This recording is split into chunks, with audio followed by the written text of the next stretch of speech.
Hey there, Pipers. Calendar coming to you on a Cobb Tuesday out on the pipe patio, which is coming around as you can see. Smoking my Country Gentleman straight with the mini warden stem, kind of a green swirl acrylic stem, and smoking some MB Navy Flake. Really nice out this afternoon. It's been overcast most of this afternoon, so it's kind of cool. And man, I just can't smoke with the heavy heat and the humidity in the summer. So this is really a treat to have this cool weather this time.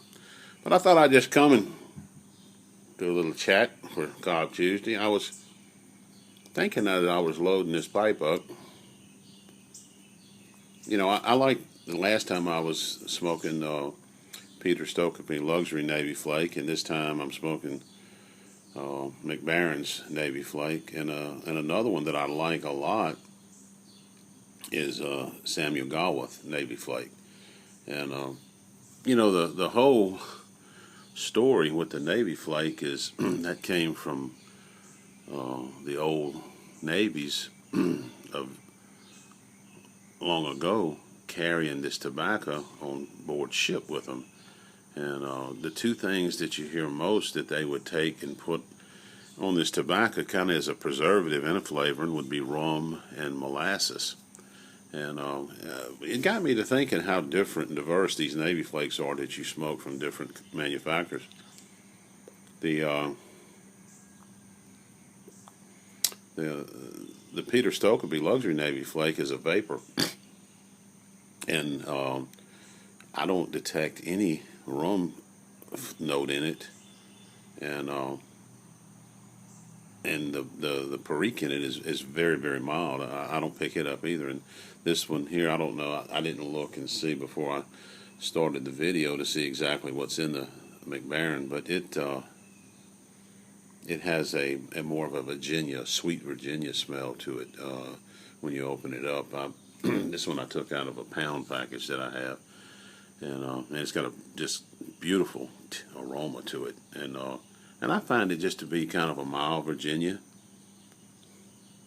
You know, just a strictly to Virginia tobacco taste, not too sweet. I don't pick up any kind of hint of rum in it, and it it definitely doesn't have any kind of molasses topping to it.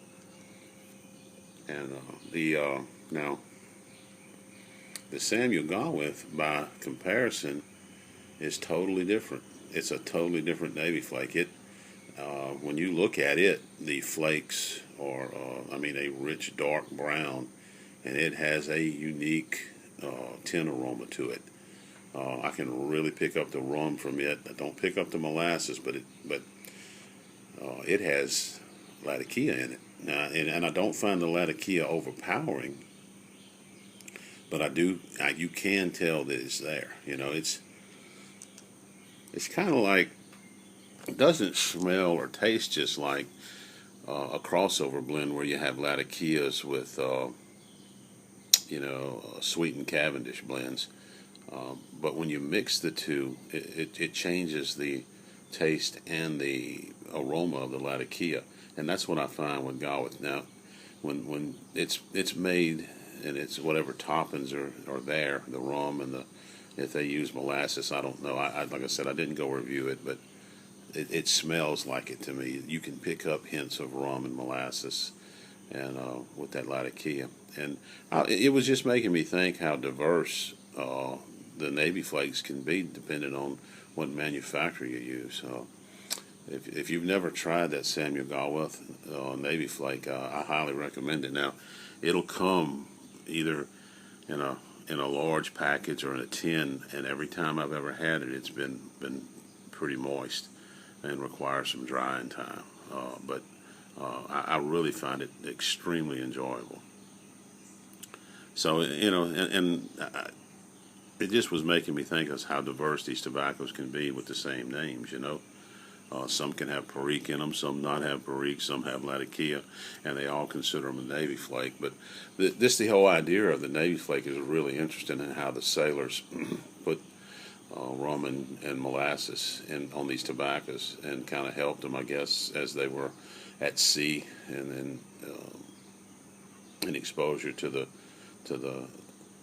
salt that comes from the sea, and how that all kind of developed and came about. I really would like to study that a little more. I really find that fascinating. So, but if you've never tried these Navy Flakes, I would recommend them all. Uh, uh, the one that I find the most distinct and the most different from any of them that I've had, again, is the Samuel Gawith Navy Flake. As you can see, patio's coming on. The tobacco plants are really starting to kick. Everything's coming on. This is, you probably won't be able to see it, but I've got a little tiny sprout here, and that's my latest attempt of trying the Merleton, which is the chayote squash. Chayote, I believe is how it's pronounced.